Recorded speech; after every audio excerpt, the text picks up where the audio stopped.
Welcome to Snowmobile Sessions Live on YouTube and your favorite podcast platforms. It's the #1 destination to learn about snowmobiling, network with other sledders, and have an awesome time doing it. We'll meet other snowmobilers that share your passion and show your fan photos along the way. Snowmobile Sessions Live. Enjoy the ride.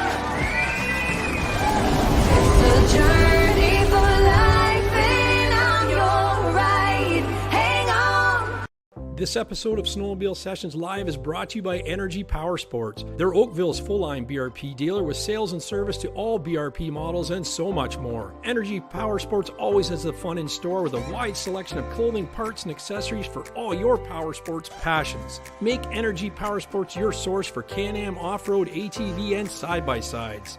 Can-Am on-road Ryker and Spider, including the sporty F3S. Sea-Doo watercraft and Switch pontoon boats. And Alumacraft fishing boats powered by Mercury Marine. Put yourself on a Manitou pontoon or a Widescape stand-up snowmobile. Energy Power Sports is the home for Lynx and Ski-Doo snowmobiles for the entire family. Do you feel the energy?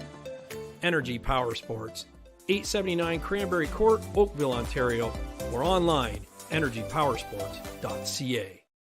Fan photos are brought to you by Fast Track Snowmobile Traction. This season, quit sliding sideways on the ice and losing races to your buddies. A Fast Track stud kit will help you with improved braking and give you the arm-ripping acceleration you crave. I put over 3,000 clicks last season on my Renegade 850, and I'll tell you, these studs exceeded my expectations.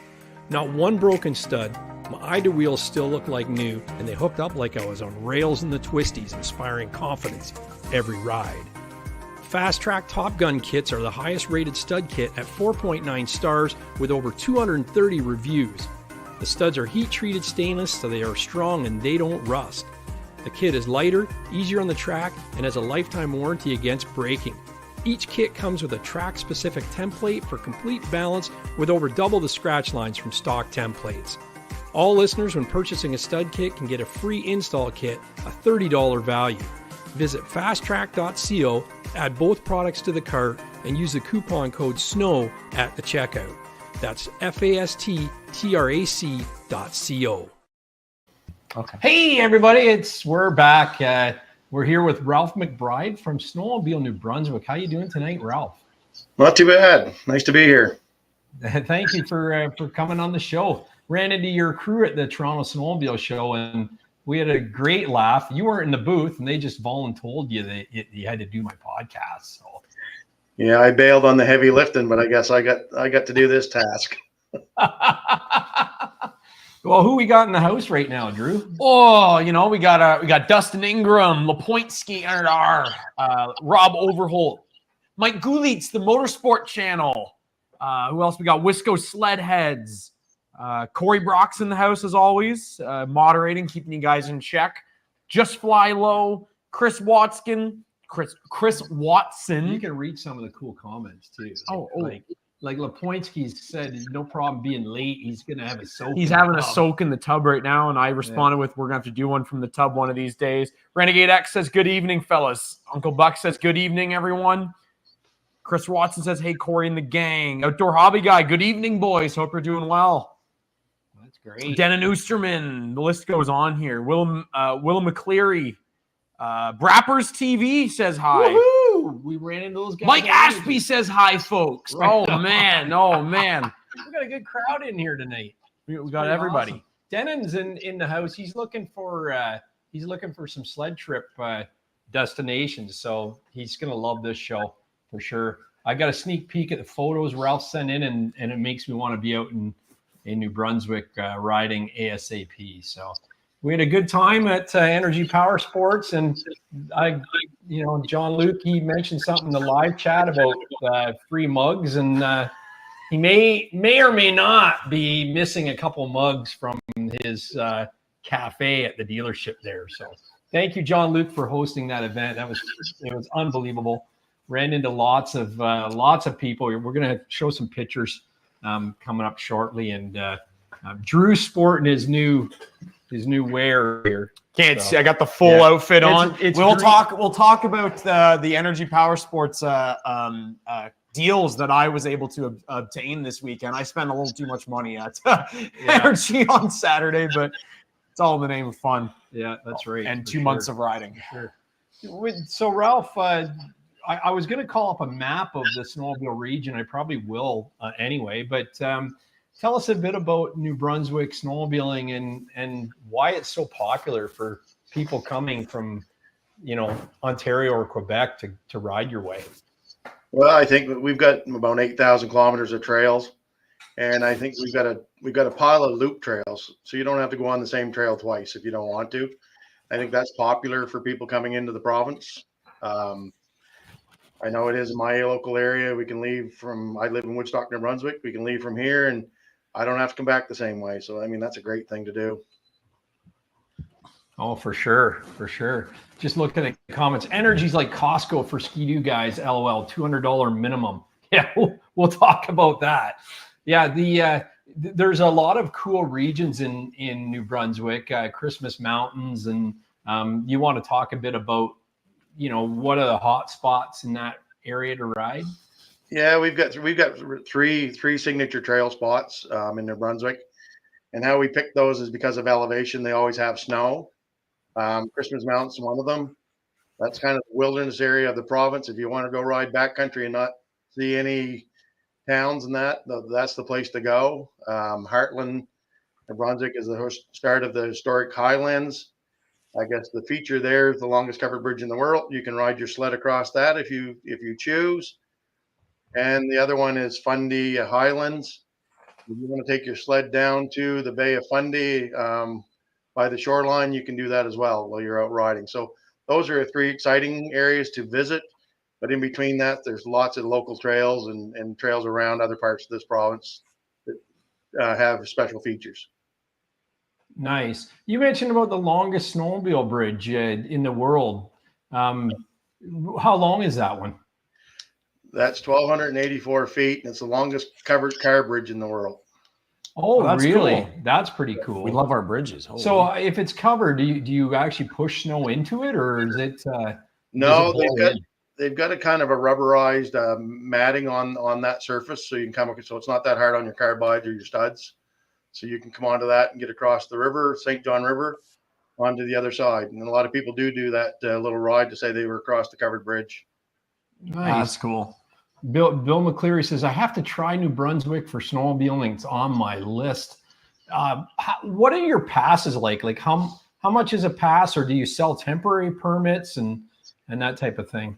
We have permanent passes. You get early, it's $250 plus HST if you get it before December 15th. If you want to be a seasonal, if you just want to get a day pass or weekly, you can come in and get that. That's $70 for the first day, and then $40 for every day after. A lot of people we're finding they're buying the seasonal pass. It's pretty cheap.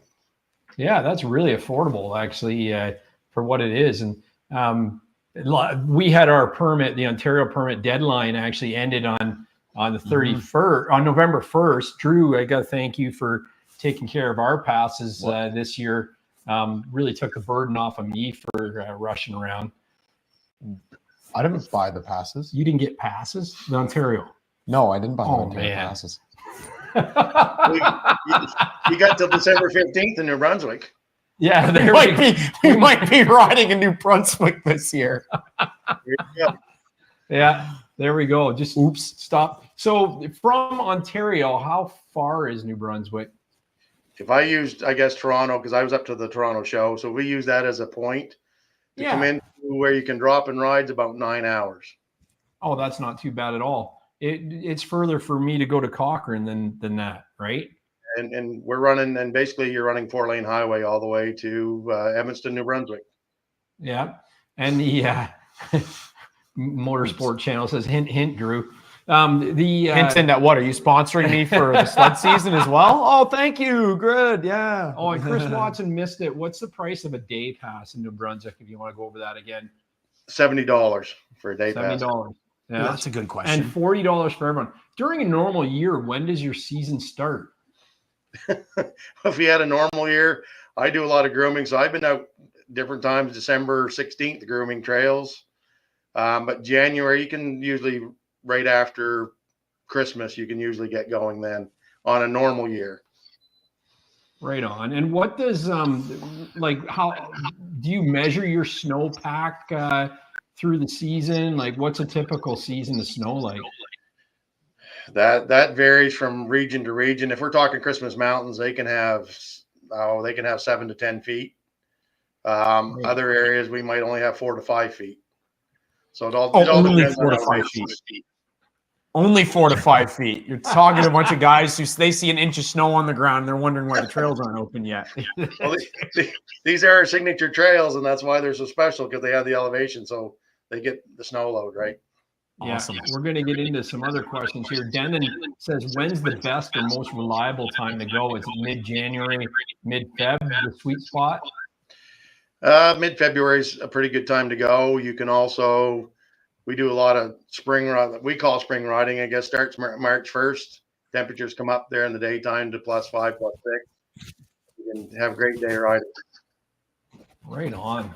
How late does the season typically go? That's probably going to be a question. Yeah, in some areas without the signature trail areas, probably around, you're talking March 15th, you're probably done. The other areas you can get riding into April. Nice. And your grooming, what do you run for groomers? Is it club specific? Like you said, 8,000 kilometers of trail. How's it split up amongst snowmobile clubs or organizations?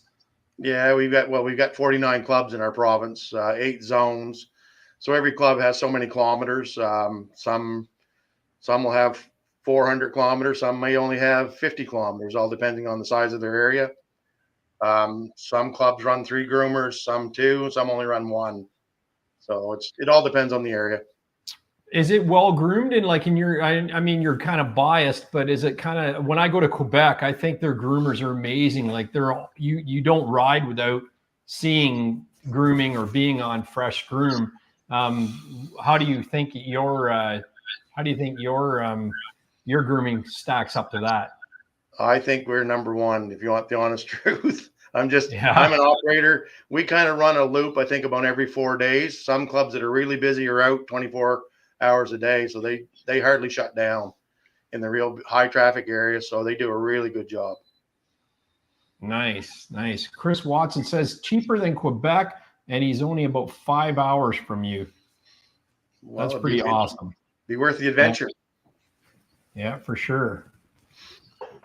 And our groomers, we're running piston bullies, we run Huskies, we run Tuckers, Lamb Track, John Deere, Susie tracks, and Gilbert. We run all of them basically. Some clubs, I guess it's whatever the group feels they want to try. That's what they try. There's nothing specific here. That's cool. Did Bill McCleary says, did New Brunswick have a lousy winter last year, or did you guys miss it? No, we had a lousy year. We had about 3 weeks of where we could sled, I guess. That's about where our limit was. Some areas might add up to 5, but it was really low snow. Yeah. Here's another question too. It sparked my memory as well. Talk about your speed limits. We do not have speed limits. It's kind of use common sense and sled within the conditions. And do you have any problems? This is the best. No, we've basically never had any concerns. We're pretty good. Last 3 years, knock on wood, I don't want to jinx this, but we've not had any fatalities in our province. That's a good thing. Yeah, and that's what I've always heard is that and everybody talks about Ontario with the 50 kilometer hour limit, that we could raise it, and then they always refer to New Brunswick not having speed limits and no issues, right? No, and I think that a lot of that is kind of, we have really good signage, well-marked turns, slow areas that need to be slow. We have well-marked trails on that. All the clubs do an excellent job on that. And like I said, all our riders, I think they use generally common sense and sled to the conditions. Are your trails, because the big thing in Ontario is that we have a lot of what we call like the club feeder trails that are like barely wide enough for 2 sleds to pass at 50 safely. Are your trails mostly wide like Quebec, or do you have variation, and it's kind of just people are smarter over there? I think most of our trails are probably groomed at 12 feet wide. Most of our drags are 9s. There will be some 9. There will be some 9s, but generally speaking, they're 12. There's a lot of 15s and 16s. Wow. Yeah, that's definitely wider than most on Ontario. We barely get 12 in some. We get like what? I think it's 12 to 15 in farm fields, but most trails up in the north in the forests are probably only 8 or 9 feet. There's not a lot of room when 2 wide trail sleds are coming through there. So that's good to know. Yeah, no, definitely. We've got even through our wooded areas, we've got 12 to 14. And you'll even see some of the turns, some of the clubs have put a divider on the turns. So the inside's the inside and the outside's the outside. Oh, that's some of the best start turns. That's genius. Really good idea. The that's the trail density may be a factor. Brappers TV says, are your trails through Crown land, or are they private farmland, or is it a mix? It's a mix. It's through Crown, it's through freehold land, it's through farm ground, through municipality. So it's a mixture of trail systems. Not unlike here or Quebec, I guess you could say, right? I apologize if comparing you to Quebec is offending you at all, but I think the competition's great. Yeah. And English is the first language there as well. You don't have to worry about a language barrier, that type of thing. We are a bilingual province, but I will tell you that your language, you can get served in the language of your choice. So that's a non-issue. But we are a bilingual province, so even if you're in the francophone communities, you have no issue with language issues. Excellent. What about if someone's planning a trip out there? How do they find out about hotel accommodations? Is there a lot of hotel accommodations? Do you have sponsored hotels that you want to shout out here? What are your thoughts on accommodations for someone planning a trip? We have a lot of accommodation abilities. For me to shout them out, I'm going to miss somebody, so I'm going to wear that. So I prefer not to do that because I can't get them all. Is there a spot on your website where people can look to that, or is it basically just Google it? No, if you go on our Snowmobile Motoneige interactive map, the accommodations will pop up there. You can just click on them, and up comes the logistics of those areas. Nice, perfect. Fun fact: New Brunswick is the only bilingual province in Canada. Denon says. That is correct. Wow.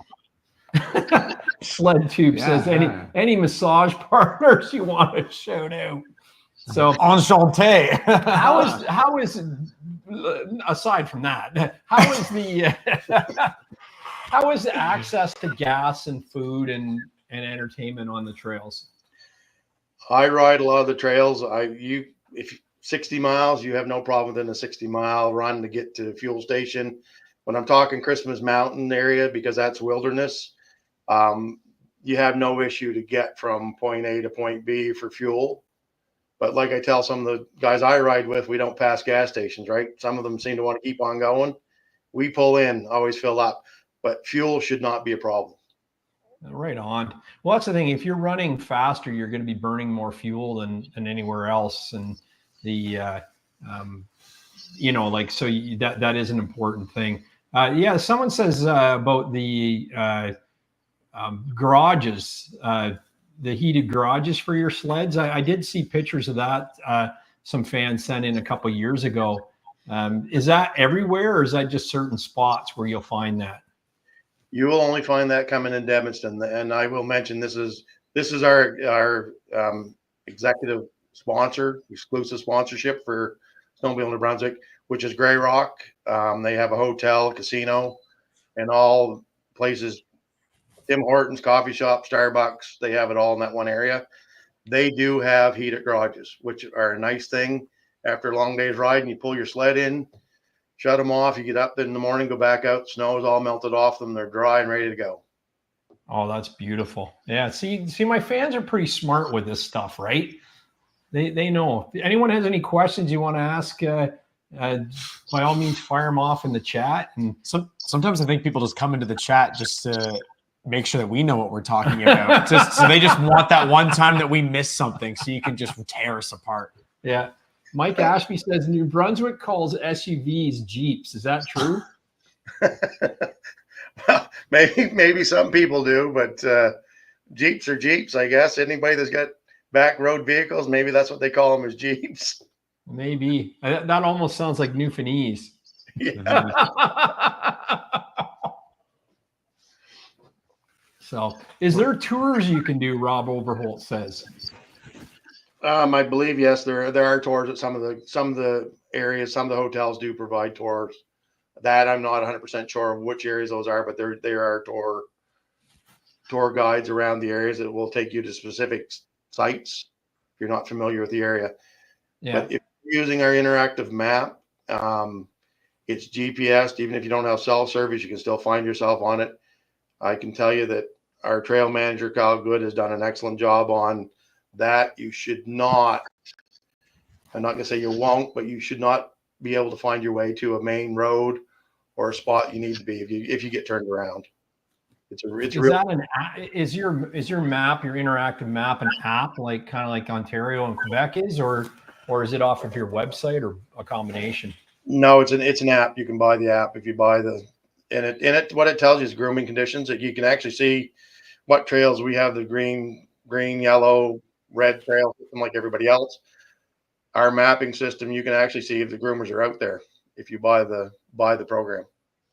Oh, that's perfect, right? So SledTube has a great question here. No speed limits, but is there much law enforcement out there on the trails patrolling? Are cans illegal like in Ontario and Quebec? We do have enforcement. They're out there periodically at different locations, which is a good thing. I mean, that keeps everybody using common sense. And yes, cans are illegal in New Brunswick. Everybody's got them on, but I'm hoping, you kind of abide by the rules, because that's one of the number one concerns, I think, for non-sledders is the noise. Yeah. And it's especially through municipalities and through bedroom communities. That's one of our issues. We try to keep the noise down and keeps our trails open. Yeah, absolutely. Outdoor hobby guy, he's from Quebec. He says, are there hotels closer to Christmas Mountains? Like, what's the closest you can get?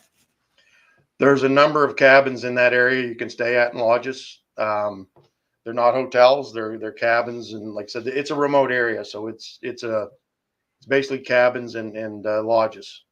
So you can Google those. Like I said, you go on that map and click on the accommodation piece, and it'll tell you the names of them, and you can contact them. But there's lots of accommodations in those areas. Yeah, good stuff. Sledheads for Kids says he's ridden in New Brunswick and it was a fantastic experience. Yeah.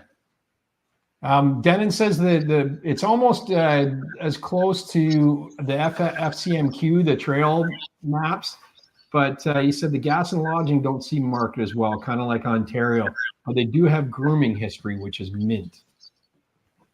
Yeah, that's cool. There's a good comment up there from Pat up there too. What's that? You missed that one. He's asking what the best place to enter New Brunswick from the USA is to get snowmobiling without traveling across the province.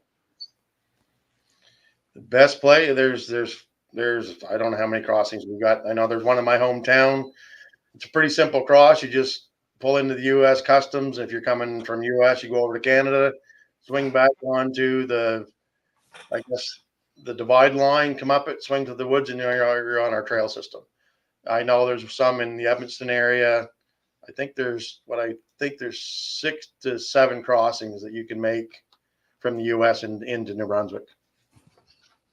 Nice. And your passes, like your day passes, and that you can actually go on our website and purchase them online. So you have them. You'll have the paper. So that's something that you can do as well, right? Can you, if you're going there, can you buy passes at certain vendors or hotels, or is it only online that you buy the passes? You can get your day passes. Each club has a specific spot. You can pick day passes up. Usually the president carries them with them, or they'll have a spot in their local area. It might be a service station or a hotel. That you can grab them. You can grab them right there. Yeah. Yeah, that's really good. Sorry, I just have a question here relating to your actual trails and kind of, we were coming from Ontario or someone's come from Quebec. So in Ontario, like we have for major tours, like if you're going to do a multi-day, you can do things like the RAP tour here, the RAN. So RAP is the Round Algonquin Park. RAN is, I think it's run around Nipissing. Yep. Then there's also like Abitibi Canyon. There's all the loops in Sudbury. And then Quebec obviously has things like Mount Valin, where we were last year, Mount Laurier with Devil's Mountain stuff. Like is there any major multi-day, like kind of marked loops in your trail systems? No, actually they're like, we have, like I said, the 3 historic highlands and Fundy and Christmas Mountains. Those are kind of our 3 key areas that we talk about.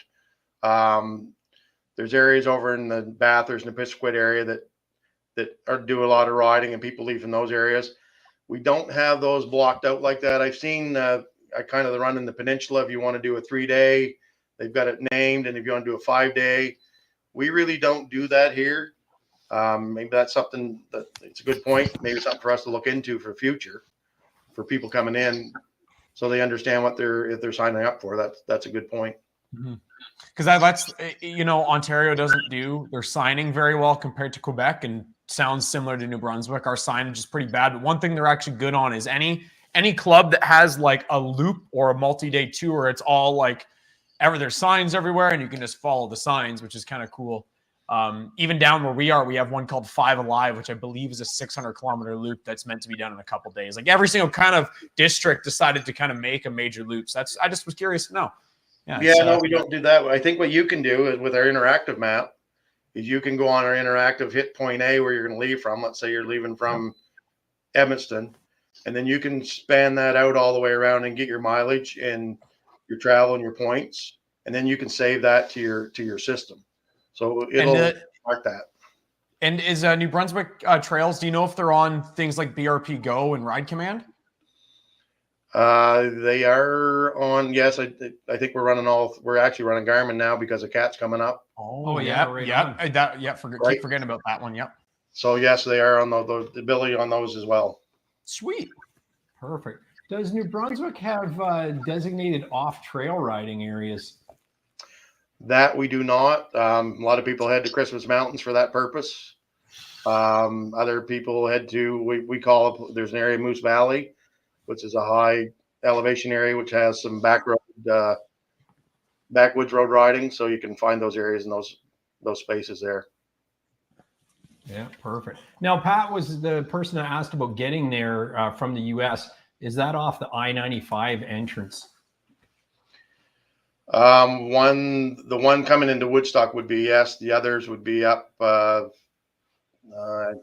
1, I think, that runs from Holton, Maine towards Madawaska up in the Edmundston area. And then I think it's still Route 1 that runs the other way from Woodstock down towards Danforth, I guess, from Holton down to Danforth, if anybody's in the Maine understands those areas. Very, very cool. Van Buren. Does that make sense? That's a crossing. Yeah, right on. Perfect. See, I'm confused about all that, right? So, I haven't ridden those areas for about 15 years, but I do remember crossing them at one time or another. Yeah, right on. Yeah, he said he rode from Maine to New Brunswick, and it was great in New Brunswick, Yeah. But yeah, so that's very cool. No, we got a few photos. Yeah, sorry, I forget. He says, good. We got a few photos from that you have sent in. We got some fan photos that our fans sent in. Do you want to have a look at those? And we'll keep talking about snowmobiling in New Brunswick, and more stuff will come up in the chat once we get through some photos. Sure. Yeah, I'll start those right now. Yeah. Fan photos are brought to you by Fast Track Snowmobile Traction. This season, quit sliding sideways on the ice and losing races to your buddies. A Fast Track stud kit will help you with improved braking and give you the arm-ripping acceleration you crave. I put over 3,000 clicks last season on my Renegade 850, and I'll tell you, these studs exceeded my expectations. Not one broken stud, my idler wheels still look like new, and they hooked up like I was on rails in the twisties, inspiring confidence every ride. Fast Track Top Gun kits are the highest rated stud kit at 4.9 stars with over 230 reviews. The studs are heat treated stainless, so they are strong and they don't rust. The kit is lighter, easier on the track, and has a lifetime warranty against breaking. Each kit comes with a track-specific template for complete balance with over double the scratch lines from stock templates. All listeners, when purchasing a stud kit, can get a free install kit, a $30 value. Visit fasttrack.co, add both products to the cart, and use the coupon code SNOW at the checkout. That's fasttrac.co. All right, here we are. So we're going to get right into this here. So we're at this Energy Power Sports open house on the weekend. It was a good time had by all. You want to talk about some sales things they've had? Talk about some sales things. Walking in on Saturday, the first thing that caught my eye is all of the non-current Skidoo gear they had for. It wasn't up to 80% off. It was 80% off. So walk in there and pull a jacket off the rack, try it on. It wasn't my size, but I gave my friend a call first thing in the morning because we were there at like, God knows, 7:30. I woke him up out of bed. He wasn't too happy about that. But when I told him there was a jacket for him for $106, that's regularly $479. He didn't exactly stop me in my tracks. So got that, and I also got myself one too. So I picked up 2 jackets that just a different color that actually had my size. And then I was looking in the Sea-Doo stuff that was up to 80% off, and I saw this. It's a little hard to see today because it's green. Picture the clear area is green, if you will. So, we got a little floor, and then I got the matching board shorts for it. For this will be my. Everyone said, "Well, are you getting in the sled season?" I said, "It's my backcountry gear. You won't lose me in the forest this year." That's right. And this is for Massart and Wisco and anybody else that had to deal with me at Heydays. He's got it. I finally got the elusive lava red handguard caps for my Gen 4. Energy had 2 left in a pair and then 1 left side one. So if you picked up that guy that had the right side one for $10 at Heydays, anybody, the Energy's got the left one there for you too. Brappers TV says the invisible shirt. Someone said I left my Halloween costume on. Uncle Buck, very stylish. Yeah. I think Uncle Buck got a deal on the at Energy Power Sports too. We'll let him tell the chat. That's your evening wear at the lodge. Hell yeah, he's gonna wear that during the 670 races. Well, Massart's got the moon shirt, so I had to kind of half compete with that. Right. Also for the American fellows here, I got a little Mountain Dew from the United States I'm drinking here, a little import. Yeah. So yeah. Anyways, yeah. So that was a lot of fun. I want to thank John Luke for hosting that awesome event. Hosting us. He fed us. We're going to talk about the food in a second here. You've probably seen my videos the last few days. I've been posting some stuff. I had a couple lives from the open house, and yeah, it was pretty awesome. Oh, good photo. So this is our morning when we first arrived there. We had Bullwinkle 1 on the sled, the Marlin sled deck, the easy loader, and had it tipped up all day like that. And you can see the line of used sleds in the back. I think he had 50 ATVs and side-by-sides out in the parking lot. He had 25 or 26 Skidoos inside the store at once, plus 5 Renegade quads, and 2 Sea-Doos, a Spark Trix and a RXP 325X, and a giant fishing boat too. He had a whole line of used sleds and price to sell there, and everything was on sale and ready to deal. So there's the Marlin Easy Loader with Drew's snowmobile on it, and ran into this guy and posted that video. He's kind of tying it forward, which was a really cool story. So Brad, the service manager at Energy Power Sports, he's an avid outdoorsman. He loves walking his dog though, but he's a huge ATVer, and he was walking his dog in Hamilton, and this guy was a security guard at some movie shoot where Arnold Schwarzenegger was in town, and it was in a forest area where Brad walks all the time. I'm getting the story wrong, but I'm paraphrasing here, so bear with me.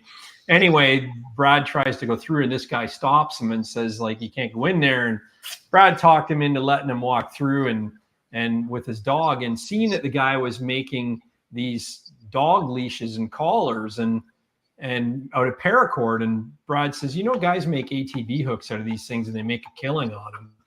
And the guy went home and looked it up and started making the paracord ATV winches. And he actually contacted the a company that makes the actual nylon winch cables for ATV winches, and had him make little loops the right size, and then he actually braids around them with the paracord. So they got something like they broke at 15,000 pound test, and he said, so he rates them at 14,500. So it's a good product. So it was kind of neat. So now he said, paying it forward kind of thing. He's back at Energy, selling them, and Brad is the reason why he's got a viable business. So very cool to hear that guy's story.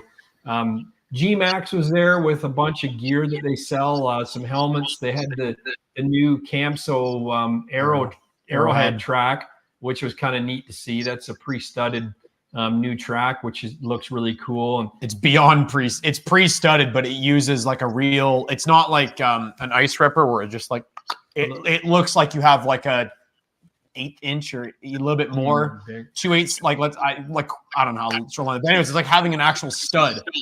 It has an actual carbide tip, and the whole thing comes out. They're aggressive. It'll be a good track. I'm interested in that track actually. If my 1.35 keeps falling apart.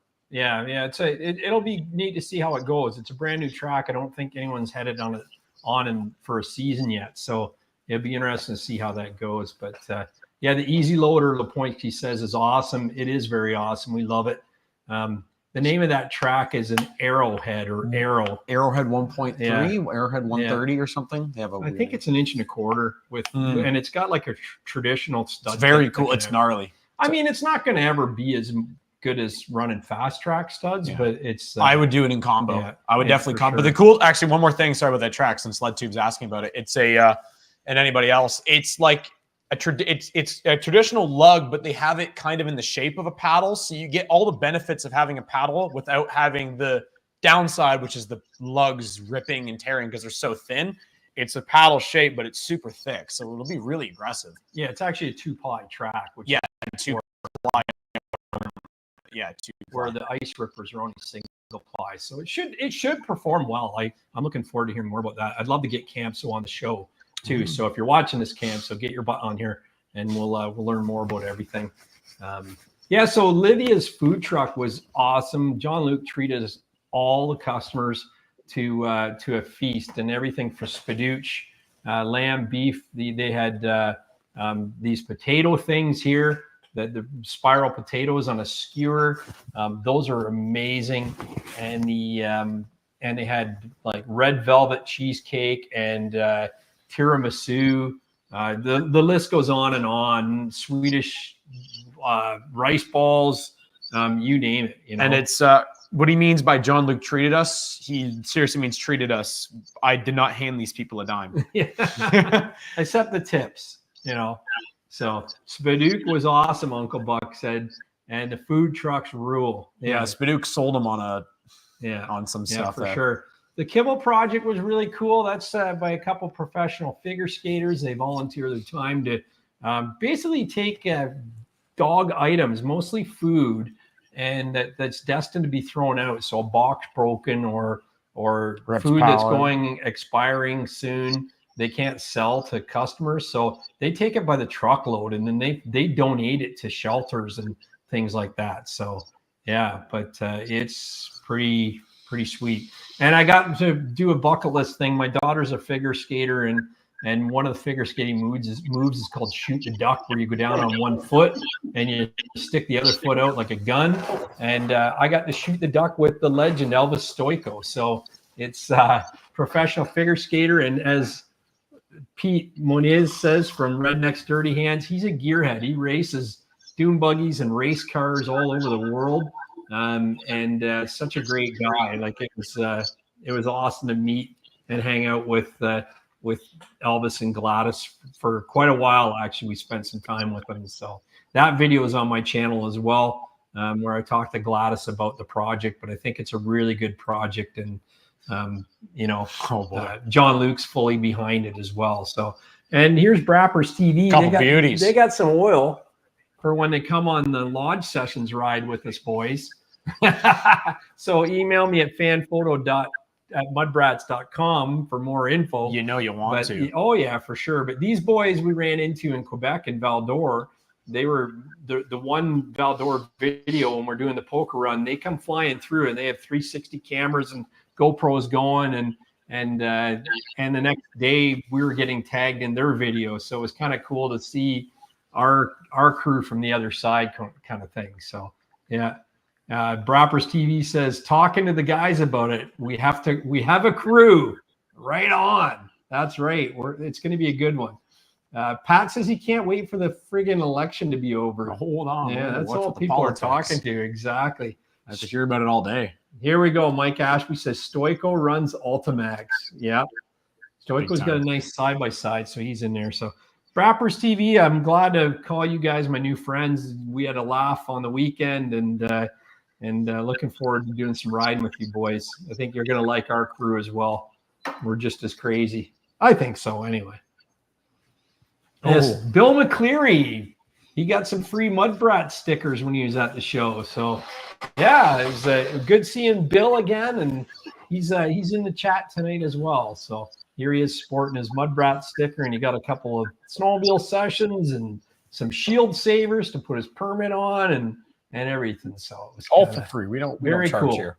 Exactly. You show up at these events and ask for it. So this is by an anonymous friend that I met at Energy Power Sports, and he was over at the Sea-Doo clothing rack taking advantage of some 80% off. And I asked him if he had a snowmobile, and he said, I'd love to get a snowmobile, but you know what? I ride my Sea-Doo all winter. So I said, what? And then he got out his phone and he started sharing some photos, and you can see here the snow in the background, and they're ready to rock. So just as a caveat, don't try this at home. You have to make sure you know what you're doing.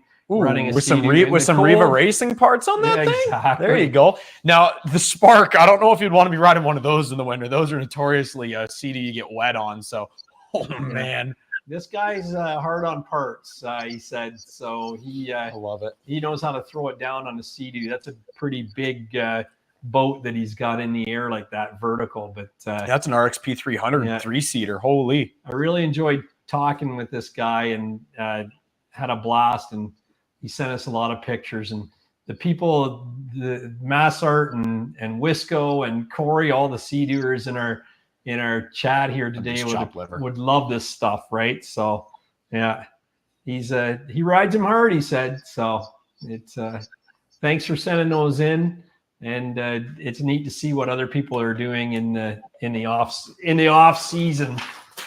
He says he doesn't even winterize it because he rides it so much in the winter. So Chris Watson says, hey, folks, just a few pictures of Ski-Doo maintenance day. I added the rail ice scratcher carbides, as you can see from the pictures. They were due. Also completed my lighting package. I love night riding, but there's always a few a-holes who don't turn off their high beams when approaching riders. So now I'll be able to return the favor, he says. So you got some B2 Stingers then? No, he's got the here, we're going to go through here. I'll go back through these slowly, but there he goes. He's got the auxiliary light and the high beam lights. The Mickey Mouse ears. Yeah.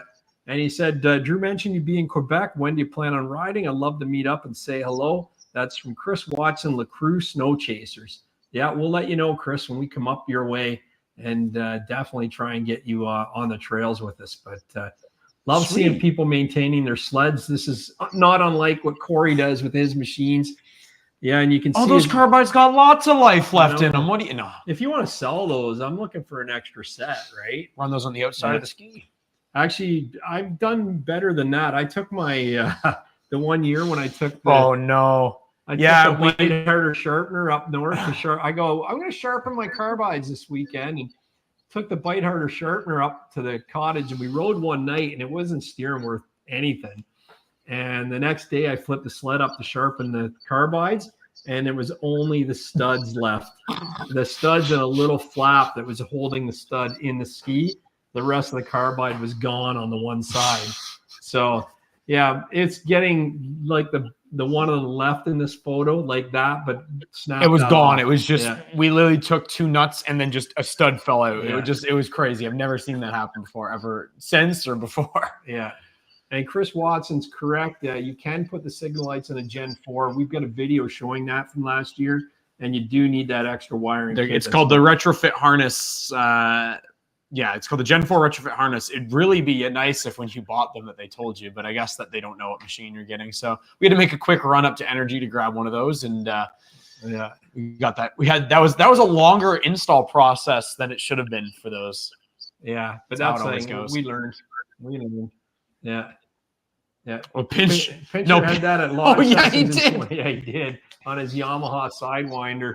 Had turns a out little bit of carbide turns out issues. 250 horsepower doesn't turn well without carbides in ice in pure ice conditions. Yeah, well, ask Galitz too. He Oh, yeah, experienced it in Val-d'Or. So yeah, this is cool. Yeah, that's a 4-stroke.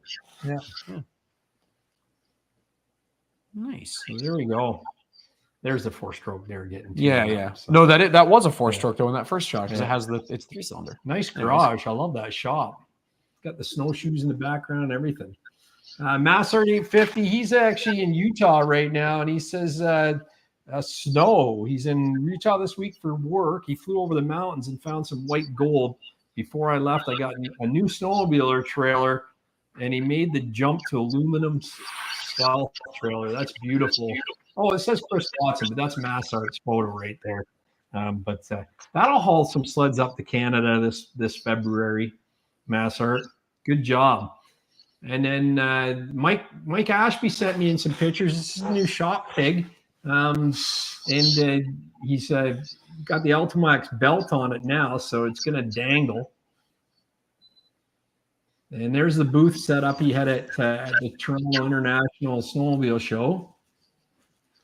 And he took some pictures of one of his sponsored riders, Pete from Rednecks and Dirty Hands, with Yo Mama, the 700 2-stroke turbo triple in the Yamaha booth at the end of the show. And I got a video of that interviewing Pete Maniz from Rednecks Dirty Hands on my channel last week, and his video is pretty cool where he outlines the whole show. It's pretty cool. And there's the Ultimax 850 turbo on the trail with the Polaris, and here it is on the dyno getting tested. So Redneck Dirty Hands is a legend for that. Absolutely, that's quite the build. And he only runs the Ultimax belt. So there's Pete and Mike hanging out with a big belt. And if you're watching my Ultimax video I put up last night, this is Eagle One, a close-up of that sled that broke the world speed record for with running an Ultimax belt. So not an aftermarket cool. Ultimax belt, an Ultimax belt that you can go into your local dealer and pick up, the same one that would fit the Sidewinder that sled would have been running, the Sidewinder engine. The XS 809, It was on the stock Ultimax. Heyday's world record, 164 mile an hour. Hyper Sports for the win. Yeah. Uncle Buck says take it to the max. Yeah, Pat says he lost the bottom of a whole ski in North Bay, Ontario once. Must have had those 2024 Pilot X's on there, bud. Everybody has a story about that last year. Cool. Outdoor hobby guy, Steve, he sent me some pictures. He said winter's on the way. He shot this yesterday morning. Can't see it, but there's a light dusting of snow. What a beautiful morning shot. That's for sure. Yeah, Eagle One, stock XS 809 Ultimax belt. Some outdoor hobby guy asked me today, what's the deal with Climax belts versus OEM? And I said, I'm not sure about Climax, but Ultimax is awesome. So like I said in my video, you feel the difference. Who else put one on for the first time at Lodge Sessions? And they said they're blown away by how much you could feel it. So that was kind of cool. I wanted to sneak one on Corey's sled last year. He won't let us. We'll put one on his new turbo. He won't let us. Yeah, he won't let us touch it. Yeah, he's seen our mechanic. He's seen our handiwork over the years. We'll forget something. We'll put some cooking oil on there anyway. Yeah. So Sledheads for Kids says that's pretty cool. Now we're getting into your pictures, Ralph. Sorry about that. Just let us ramble on there a bit. No problem. Did you have any thoughts on any of those photos? Everything's a skidoo. Where's the cats? Yeah, I know. We're pretty brand loyal here. Yeah. You find you get a lot of Arctic cats on the trails out there? No, we're pretty skidoo heavy. Yeah. We got a few cats are cats. It's that Francophone province, right? They're all skidoo riders. No, we actually had our first viewer send in a photo of a cat last week, the Catalyst. Yeah, the first Catalyst. We've had Yeah. cats on before, but yeah, that's kind of cool. So yeah, hopefully the Catalyst will get some ground and we'll get more fans sending in photos of them, right? Hopefully. Yeah. So what are we looking at here? What you're looking at here is just this is an overflow off a road. I got echo. Yeah, It's have you just got YouTube open or maybe turn your volume down? Yeah. Anyway, go ahead. It's an overflow off a highway that just runs down over a bank and makes up kind of an ice cave. So just a scenic area you can run with your sled and have a look at. Right on. Is that the ice cave like that? Is it shown on the trail guide as a? No, this one here would not be on that system. Just some locals in the area would be able to take you to those areas. That's in the southern part of the province. Is that something if you asked at the hotel you're staying at, they'd have insight into places like this? It all depends on the local area. But if you talk to your club presidents in those areas, the club president in those areas, they know exactly where that was. I've not been to that area, so that's why I don't know as much about that. Oh, right on. Yeah, this photo looks like it could be shot in Kearney, Ontario at the ice cave. Same type of thing, right? Runs off the rock, freezes, and you get a really beautiful little cave to go in. Yeah, exactly. Yeah, there's another shot of it too. Yeah. Yeah, it's exactly like the ice caves, actually. Yeah. I wouldn't say a Honda Pilot is a good tow vehicle. Oh yeah, Chris Watson was asking for something that can pull 5,000 pounds, but it's an SUV. I'd really think like the Eco Diesel Trailhawks are rated pretty good, or the 3-liter Duramax. Yeah, but they don't put that in the Canyon, or they don't put that in the SUVs anymore though. That's the problem because I know too much about this. The EPA doesn't like SUVs with high towing capacities. The companies only receive incentives for trucks with higher towing capacities. It was what was called the towing wars a few years ago, and it's this whole thing where every company was just trying to one up each other, and then they basically that's why SUVs all got smaller engines over the years. Yeah. Here's my experience with that Dream. Thanks, Matt. Sorry, didn't know that. What's it called? The Dream. Yeah, the 24 Yukon has that little baby diesel in it. He said 55 to 65,000 though. Yeah, that's the thing that the Dreams, whatever they called that engine in the Honda Pilot, it's the exact same as my Honda Ridgeline, and it's a great vehicle, not towing. But as soon as you put two sleds on it, it's working it way too hard. Your fuel mileage is crap. And when you're towing, and it never finds a gear. It just screams the whole way. And if it says you've got 100 kilometers left or 100 miles left on your range, get off the highway and fill it up, because that thing goes down like you wouldn't believe. You can see the needle moving when you're towing. You know what? It's a lot like towing with a F-150 Lightning or a GM EV. Yeah, pretty much, right? So yeah, Touareg with the diesel. Ford awesome. Explorer, but again, that's expensive. You get a used one, but yeah. Let's get off the topic of SUVs. Yeah.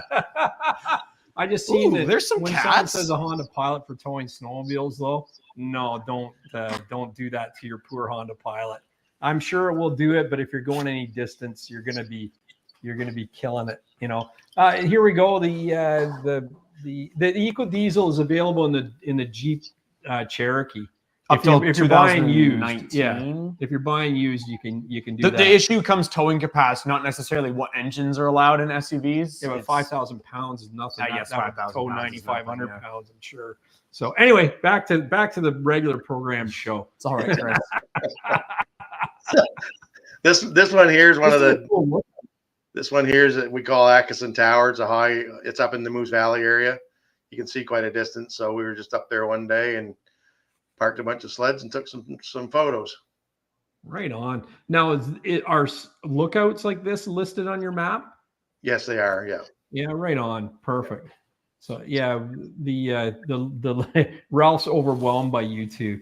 There's the cats he was referring to. Yeah, See, I don't know much about Arctic cats, so I apologize. I could tell you all day about the skidoos in that picture, but yeah. There's a few skidoos there too, but yeah. Is that the same lookout, Ralph? That's cool. no, that's a different lookout. We call this one Ayers Lake. That's in the central part of New Brunswick. It's in my area, so you're on a lookout overlooking lake off there in the distance. It's marked on the map as well. They groom right up into that lookout area. That's sweet. Neat. Is it a mountain range or what? Is it just a big hill? No, it's in the Appalachian Mountain Range. It is in that Appalachian Mountain Range. Yeah, nice. It's a lot like this is Devils. This is a beautiful. Talk about fresh tracks. This is beautiful.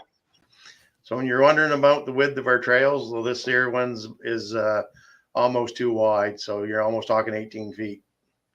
And we have other trails in part of that are 3 wide. So you want speed and you've got the ability. We got a place we call Piston Alley, which is 3 wide. And there's a reason it's Piston Alley. It's a straight run, 3 wide. It's got some little ups and downs and slight turns. So, I mean, if you want to hold it on the handlebars for 40 miles, well, chances are that you'll be looking for pistons. So is there a lot of, so I'm assuming these are rail bed, assuming like old rail trail? This one is here. Yeah. The Piston Alley ones are woods roads. Oh, wow. Okay. That's pretty sweet then. Yeah. That's Uncle Buck says that's nice ribbon. No, I can't are your wait. trails are they swooping or like tight twisties, or are they more straight and long? Like, how would you best describe your trail? It honestly is a mixture. This is a rail line. This is a former rail line. So this one's straight with some slight turns to it. But we have a number of trails that run through wooded areas that have that canopy over top of the trail as well. So, and a lot of them groom up just like this one here. So yeah, it's nice looking stuff here. Everyone's making the comparisons to Cochrane. Hey, we don't use that word. That looks like Cochrane. It right does. there. Well, this. So first off, you show me a picture of Kearney and try to pass it off as New Brunswick. What kind of con are you pulling here? I haven't been there. I didn't take any pictures. I'm telling you, these are New Brunswick.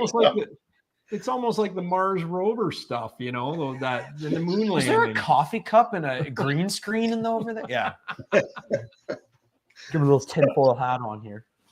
Yeah. Anyway, sorry. This is out getting into the backcountry. This is leaving out of, I think this is out of the Edmundston area when you leave the hotel and start out into Moose Valley and the other parts of the province. It's only a single track. Is there a reason for that? This is last year's snow, and this is why we're confined to a certain amount. We didn't have the snow load to actually widen out last year in some areas. So this is on a power line, so that's why it's a single track view there. It's usually wider. Yeah, for sure. Sled Tube, he says, does Ralph disagree with Cochrane's claim of being the world's best trails? Can I take the fifth on that? Yeah, that's right. I plead the fifth. Guilty as charged. Yeah, for sure. So you're at your crew is at the Toronto Snowmobile Show. What do you tell them? What do you tell people that are coming up as why should they make this an item on their to-do list? Destination. Again, we're back to, we have a lot of ability to ride. I got a buzz going. I'm hoping my alarm's not going to set on my security system. Oh, jeez. You just 1 second. This is technology at its finest. That's a cool mountain right there, isn't it? That's so sweet. This is actually Sudbury, Ontario. He's trying to pass off. No, that's Devil's Mountain. I've seen this before. Exactly.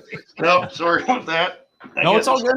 Yeah, so here you're trying to pass off Sudbury, Ontario for New Brunswick as well. What's going on here? This one here is this is Mount Carleton. This is our highest point in the province, 820 meters up, or around 2,700 feet. So they're just on the back. This is a trail that runs on the back side of the mountain. So it's just a caption up there. And this is in the Christmas Mountain areas. That's neat. Can you ride up to the top of that? Not anymore. They used to. due to vegetation and that, they've now restricted that. They don't want you up on the top. Oh, I got you for sure. Sorry, and then before you left, you're just saying why should we put this on our bucket list or on our yearly even ride trip? I didn't realize it was so close, to be honest. Because you can unload and you can run. You can do a 3-day run. You can be a 2-day run, 4-day run. You can see a lot of the province, and it's good snow in the northern part of the province. The Fundy Highlands is another area, like I said, elevation wise, people don't go there enough, but that's a high elevation by the Bay of Fundy and the Fundy trail system. And it's just the snow load. You get lots of scenery and you get a lot of loop trails, right? And that's a lot of people talk about. They don't want to run rail line all the time, and they don't want to run wide open roads. They like to get some twisty, smaller, slower trail riding. We have the ability to do that all over our province. So that's why people should come and experience that. Right on. And lots of scenery like this, correct? There's tons of scenery like this. I'm a picture. I take a lot of pictures. The one I've sent you a few. I asked the other zones to send me some. So these are pictures from all over the province. Yeah, very cool. So when we talk about, this is kind of a single trail through the wooded area, but there's a lot of people like to ride these type of trails, just for a break and to take your time and have a look. Is it one way when you're talking trails like this? No, if the picture's kind of taken the way the picture looks, it's like it's a single trail, but it's a double. You can put 2 sleds through there, no problem. Yeah, nice. And we've just had a fresh snow, right? So that's why the limbs are heavy. Yeah, that looks sweet. I love riding like that. But now he's trying to pass off Mattawa, Ontario. I was like, wait, I have a photo like that somewhere. Yeah, that's right. No, I love that riding when you have all the ghosted trees and early morning or a late night like that. It's awesome. Yeah, it's very cool. I honestly didn't realize it was so easy to get to. And when you think about that, to me, I would think I'd have to plan, to be away for a whole week, but you could easily do a 3-day or 4-day excursion here, right? Oh, definitely. You could do that. No problem at all. If you only wanted to be out for 3 days, you can loop back in a day. If you want to ride 250, 300 kilometers, it's no problem to do that. Loop back, then take another different trail for 300 kilometers. It's no problem at all to do any of that. Yeah. Very cool. Yeah. I'm going to have to definitely take a look into this location. It's kind of cool. Yeah. Yeah. This one here is just another lookout in the northern part of the province. Yeah. Very neat. And when you say it's all connected, right? Like if you plan on going to New Brunswick, you don't run out of trail to ride because that 8,000 K is all connected to each other, correct? Every bit of it's connected. Like I said, you can pick up a trail anywhere and then get back to our main provincial trail systems. Even off any local trail, they all connect to the main provincial ones. Yeah, very cool. Awesome. Another nice view. Morning shot. Lots of nice scenery. Now are those the Appalachian Mountains in the background there? Yes, they are. Yeah.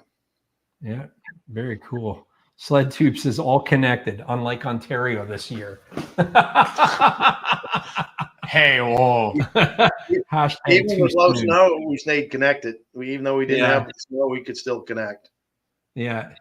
But at least you got opened a bit last year. I think everywhere, even Quebec struggled with snow last year. So. Oh yeah. Yeah.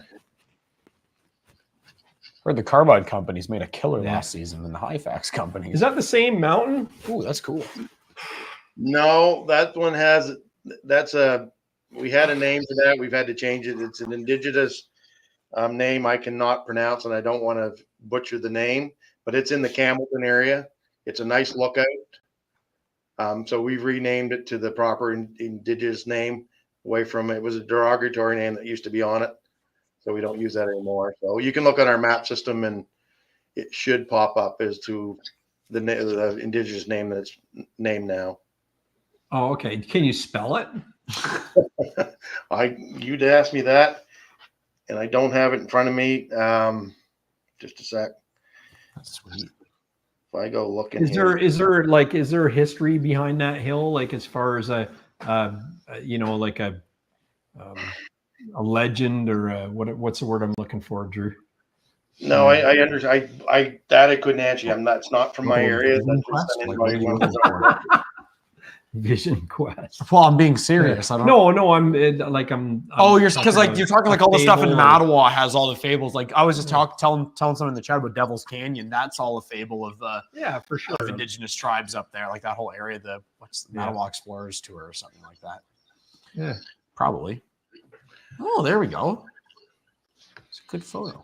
It was funny because when I was prepping these photos, Ralph, you'll laugh at this. I was preparing the photos, and when they came through, like on the screen, they were only about this big. So I had to blow them up to be full size. So they're not crystal clear. And I said to Drew about how small the photos were, and he said, "What were they shot on?" And I said, "I think they might be pretty old. It's probably shot on an old camera." And then he looks at the screen and goes, no, it was the one. The one was it was one of the ones. It was I was like, that's a Gen 4 900 Turbo. It came out in 2019. It happens. That's all good. Not everybody can be a professional photographer. And then the next one I did was this one. It's like got the Gen 5 in it. Yeah, nice vintage. It was this old, right? They were shot this long ago. Listen, you're talking. I'm not tech savvy, so when you're asking me for pictures, it is what it is. Yeah, I know. I made them work though. All good. Yeah. No, like so that shot there's another lookout area in the historic Highland area. So like I said, there's tons of lookout places you can sled right up to and see for miles. Yeah. Catherine Purvis put it on there. Is that the knoll that we were referring to in that previous picture? The knoll. Listen to that. The knoll. McBride. Yes, that is the correct name of that mountain. Well, they might just nickname it Mado Mountain or something, possibly, right? Possibly. Right. It's a hard pronunciation, so Wow. I'm not going to attempt it. No, that's pretty cool. Well, you should probably learn that if you're going to start promoting it, you know. What's the weather like there as far as we talked about your season, and I mean it is all depending, but do you get a lot of bluebird days like this, or is it a mix, or is it more moisture or more snow being you're on the coast?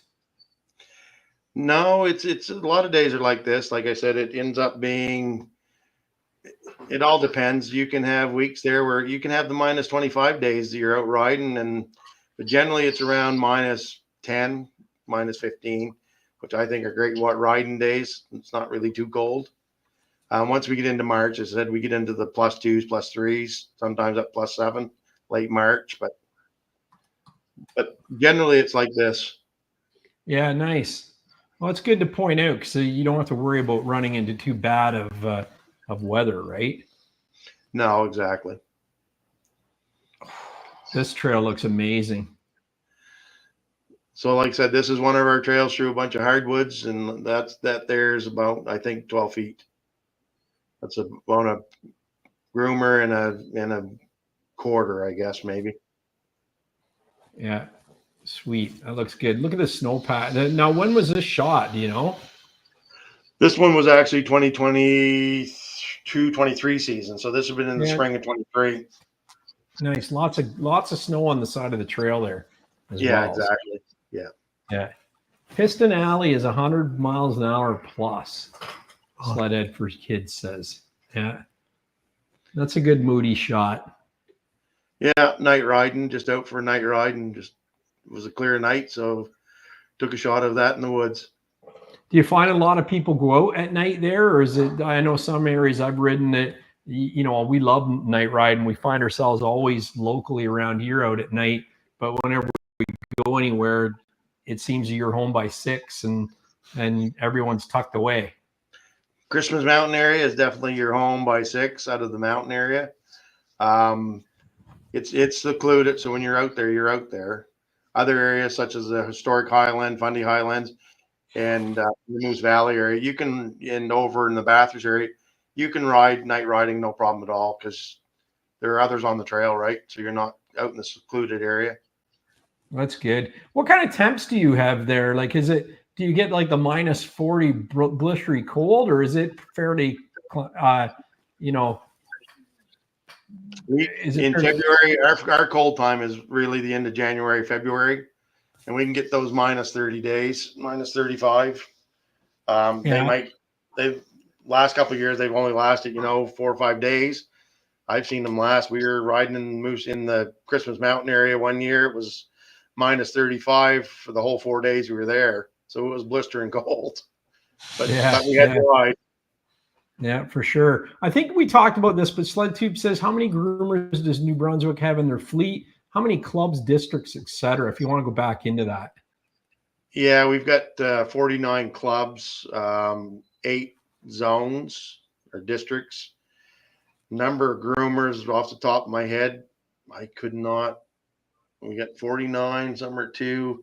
We probably got around 80 groomers in our system, and that's just a guess for me, because some clubs have 3, some have 2, some have 1, right? So I'm just looking at 49 clubs, all having 1.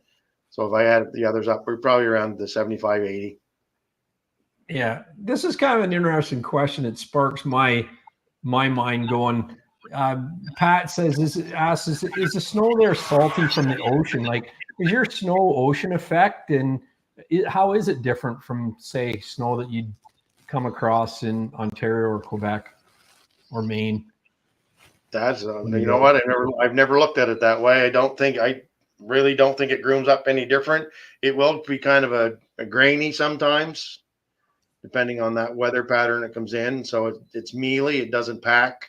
Even when you're trying to groom it, it's got that sandy feel to it. But that just depends on the weather pattern. I don't know that that's because of the ocean or just the weather pattern that's come in. Does it come off the ocean in the snow? It can in those areas. Yeah, they can get snow from down in those areas because of the ocean air. Right on. Oh, look at that shot. And that shot there is that's actually myself. That shot's up in the Christmas Mountain areas. That's what I was trying to show, is how those sweeping trails and how wide they are. That's just after a snowstorm. So you don't have to be in the center of that trail. That whole width is rideable, is it? Exactly. Yeah, that's a sick shot. I love that. I just love to stand there and get some pictures of that. I'd like to be to the left of the trail there on the other side of that tree line. Yeah, that's right. That's where the fun is at. Yeah. Good fresh pow there. Very cool. Oh, sweet. And remember, this is a picture of my first car. I had that same vehicle there. So, like I said, you find unique things around our trail system. A couple built this Flintstone car and put it around the trail system. There's a pile of pictures taken at that one stop. Oh, I bet. What other cool photo spots do you have? The ones that I know of, I think I've dropped you one there with a snow jet up on top of one of the warming shelters. Yes, that's coming up, actually. I think that's pretty cool. Yeah.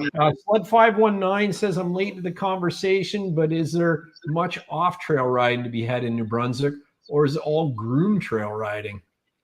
Like I said, if you go up into the Christmas Mountain areas and in those areas, you'll find some off-trail riding. Not designated off-trail, but you can find off-trail riding.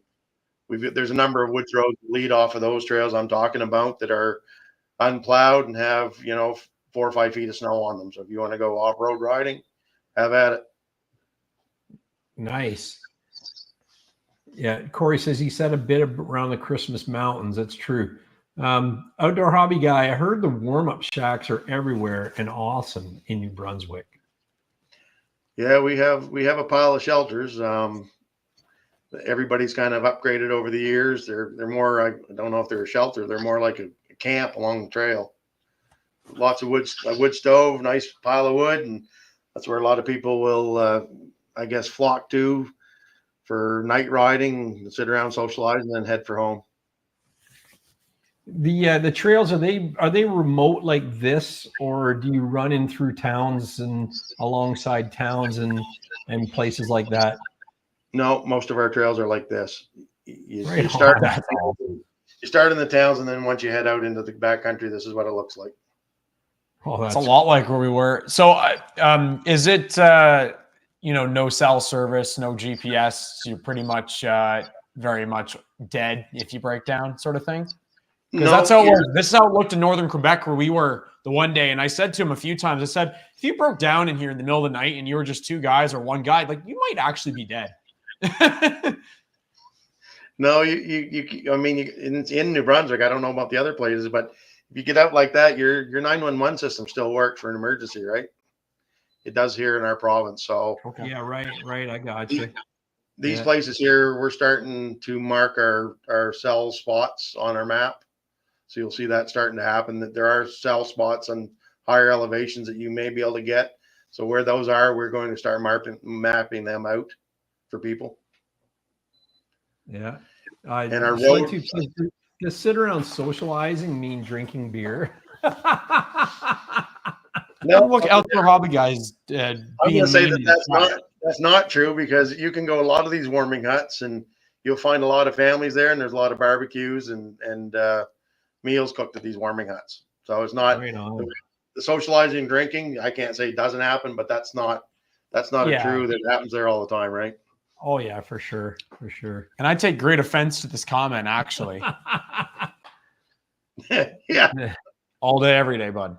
All day, every day. Maybe that's saying. Maybe I just got a little bit of French in me or something like that, eh? Who knows? Yeah.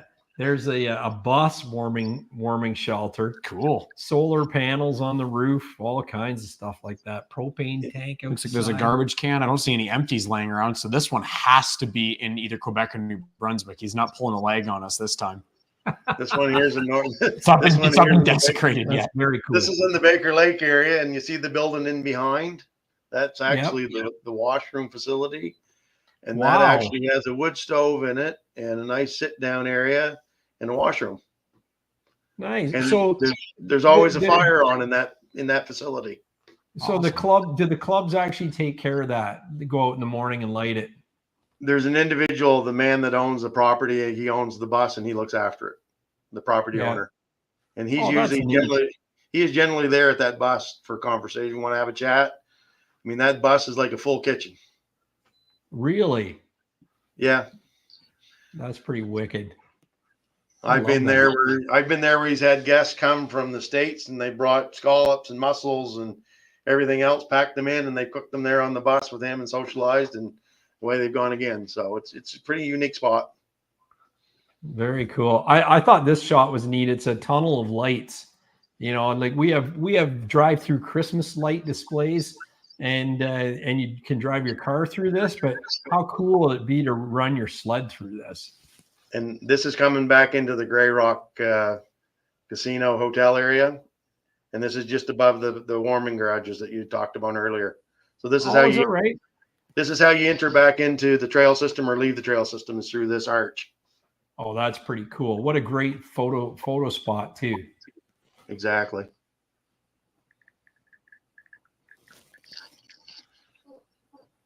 Throw a couple of lobsters in the tunnel bag and have a seafood broil, Brappers TV says. There you go. Here's a warming shelter with the snow jet on the roof. That's pretty awesome. And the snow jet actually looks like it's in decent shape. Yeah, it's not in that bad shape. Very nice. Does your province Go ahead. I said I don't know the backstory why the sled's up there, but I'm sure there is one. Yeah. Does your like municipal government or your provincial government, I should say, how does it support snowmobiling? Is it kind of like Quebec? They really push it and they're all for it and they support lodge owners and things like that. Is that kind of the way that New Brunswick runs as well? That's kind of similar. Yeah. Our tourism department worked with Snowmobile New Brunswick and all the accommodation pieces, and works to promote that sport. Yeah. That's how it happens, about the same way.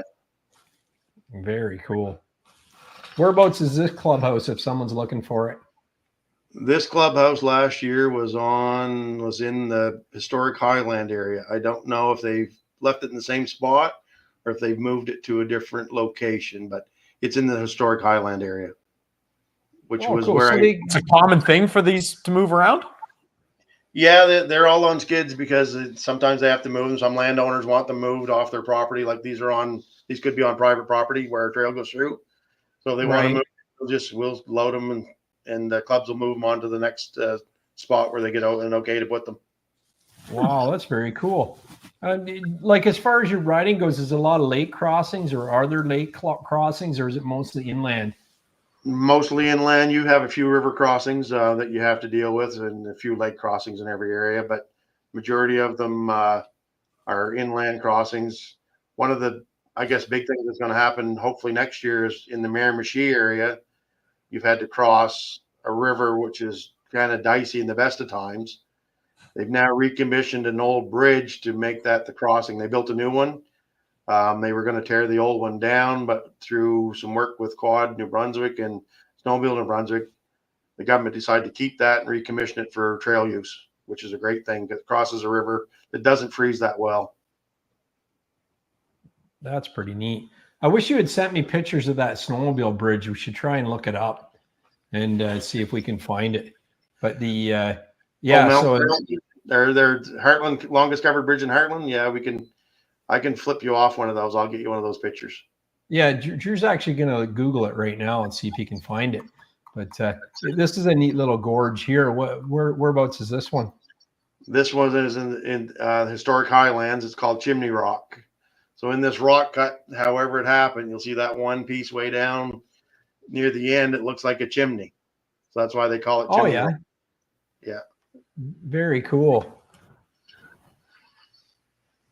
And tons of snow. Found it. Yeah, so we've got some pictures of it. Actually, we'll call it up on this one. And here, I'm just going to well, that's a great shot. If we can find it on this computer. Has to be it, right? Yeah, that'll be it. Covered bridge, Heartland, New Brunswick. That's it. Yeah. Nothing in the winter, though. Oh, yeah, that shot was in the winter. The one you just but had. No snowmobiles. Oh, yeah. No, that doesn't count. If it's the winter, I can drive my car across it then. You can. It's a car bridge. You said well, that. we did there was an episode that we did on last year on TV that they did live feeds coming through it on snowmobiles. Oh, that's kind of cool. Yeah. Here, I just got to get my this back here. Like every area has got something unique happening. There's different festivals. There's different things to attend if you're on a snowmobile. It's just I guess a province that you should, if you've never snowmobiled, it'd be a province that you should come experience. I think you'll return. I think you come back for sure. And I mean, we've got different events. We've got snowmobile mountain climb races. We're right back into the oval track. We've got snowmobile drag races. Like we've got a whole bunch of different events that go on in the province. And all that's neat. What would be the big event? Outdoor Hobby Guy said, didn't Snow Tracks do an episode on that bridge and area? Yeah, Snow Tracks did. Yeah. Snow Track, Sledders TV, wasn't it? Snowmobile TV. Snowmobile TV did. Yeah. Yeah, for sure. Yeah. Drew's just calling up some pictures here. Trying to find the one that was really cool. It really showed the length of it. But yeah, everybody says they've got the longest snowmobile bridge. I thought I was on the longest one in Sudbury, and then someone said no, it's actually in Ottawa. They might be claiming this is the longest snowmobile bridge because it's the longest world covered bridge, right? Yeah, that's right. Well, this actually might be the longest world covered bridge. And how old is it? Do you know? Like, do you know what the age of it is? I think it's in the 1800s. So I'd have to pull a picture up and look at it. Here, I'm going to call this up. The picture should be right on the front of the picture. Well, bear with me a second here. Heartland covered bridge is 1,282 feet long. Ooh. Yeah, it's pretty cool. There it is on screen right now. Yeah, that's pretty cool. Yeah. And does it have the year there that it was built? Yeah, he said it should be on the front of it. Yeah. I'm just looking. I don't see it on Oh, that site there. 12. 1282 feet. 12 Yeah, it doesn't. I don't see a year on No, the it front of the doesn't. bridge. Yeah, pretty wild though. Nice job. Pretty neat. Yeah, for sure. Construction I just date was- think that your passes, your permits are really value priced. You know. Oh yeah, we priced them. I think we priced them fairly well. That bridge was 1901. Wow. That's And then pretty cool. it's had updates over the years, but 1901 is when it was originally constructed. Yeah, a lot of them, like the concrete abutments underneath, probably weren't there. They're probably on wooden posts. We have one in Kitchener, Kissing Bridge, or the whatever it's Kissing called. Bridge of West Montrose, and it was on wooden posts. And they've at least got it. Yeah. Motorsport Mike Leach says, don't the sleds heat up going through that bridge? It would be very, very little. It's not, like I said, 1,282 feet. You're not there very long. It's got, usually you're coming down to that trail where I know that trail comes out.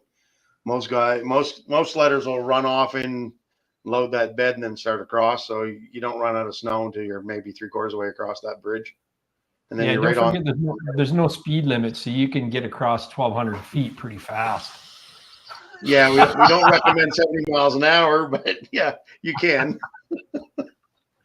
That's where you should have like those silent choice cans so you can open it up in there.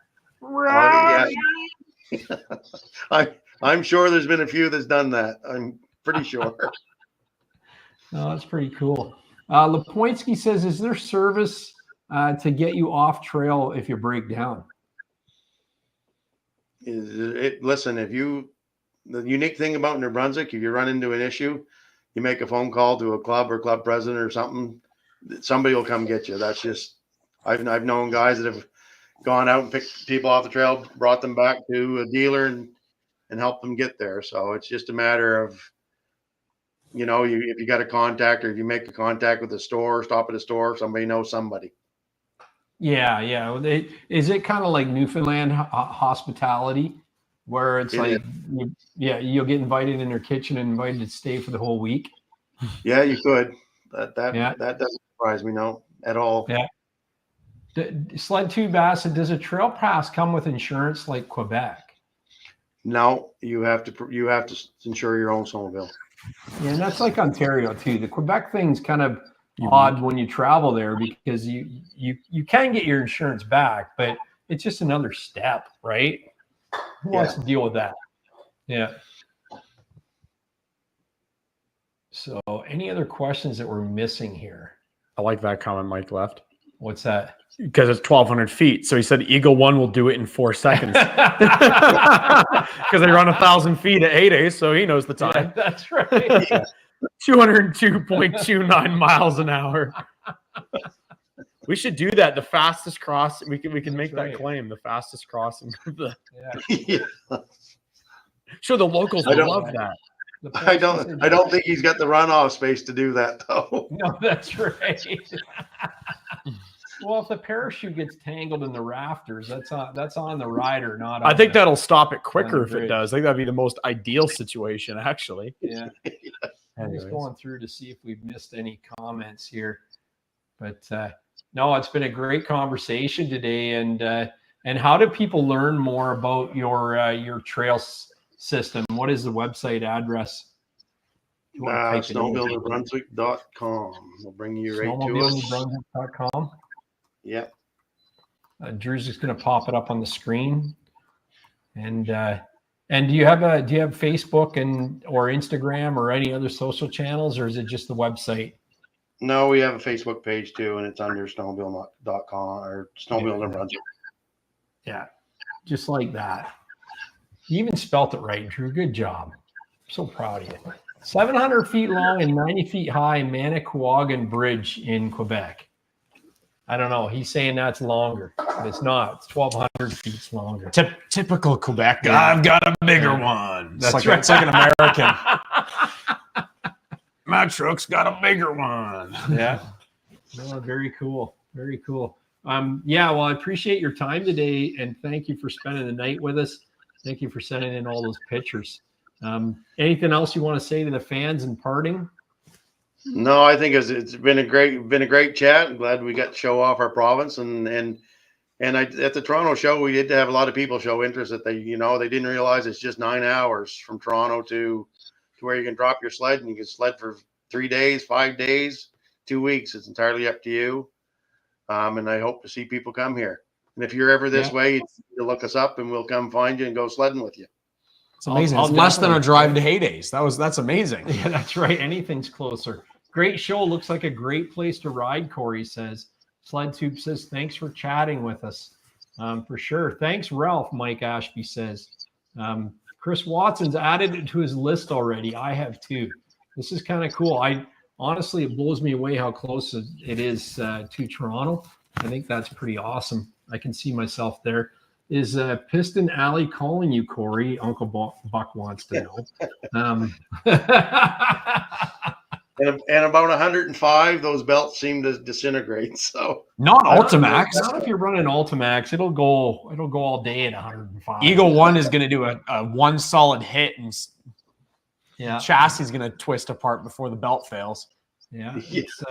No, that's very, very, very cool. Well, definitely, if we come out this winter, we'll look you up. And thanks again for taking the time out tonight to join the show. Well, thanks for the invite. No problem. I'm just going to roll the credits here. And next week, we have Accelerating Technologies coming back to talk to us about all the new stuff they're doing with smart shocks and suspension technology. And we're going to learn a lot next week. It's John Sherrard was one of my most popular shows up until we had Redneck Dirty Hands on. And I think we're going to try and beat the record again next week. So thanks again, Ralph. And thanks again, everybody in the chat for keeping it active tonight. And don't forget to send me your interest on the lodge sessions. I've got a huge list going, and it's continuing to grow. So. The spots are infinite. We only have they aren't infinite. We will pretty much filled the place last year on like the day that he announced it fully. So get in, let us know. I may announce it fully next week. I think that'd be a good time. Yeah. So, okay, guys. We'll see you next week. Thank you so much. Stay tuned. Thank you again, Ralph. Be good. Thanks, guys.